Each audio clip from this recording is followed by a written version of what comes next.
আজ 25শে বৈশাখ, একটি তারিখ যেটি শুধুমাত্র বাংলা ক্যালেন্ডারের একটি দিন নয়, বরং একটি জাতির আত্মার জাগরণ। আজ কবিগুরু রবীন্দ্রনাথের জন্মদিন। রবীন্দ্রনাথ ঠাকুর নামটি শুধু একজন কবির নয়, একজন সঙ্গীতকারের, দার্শনিকের ও এক বিশ্বচিন্তকের প্রতীক। তিনি বলে গেছেন, যে যায় লোভে সে যায় ক্ষয়ে, যে যায় প্রেমে সে যায় রয়ে। এই প্রেম, ভাষা, এই ভাব আজও আমাদের কণ্ঠে, আমাদের মনে, আমাদের সংস্কৃতিতে।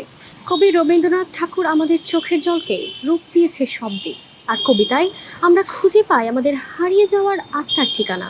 আজকের এই দিনে আমরা শুধু শ্রদ্ধা জানাই না, আমরা তাকে নতুন করে অনুভব করি।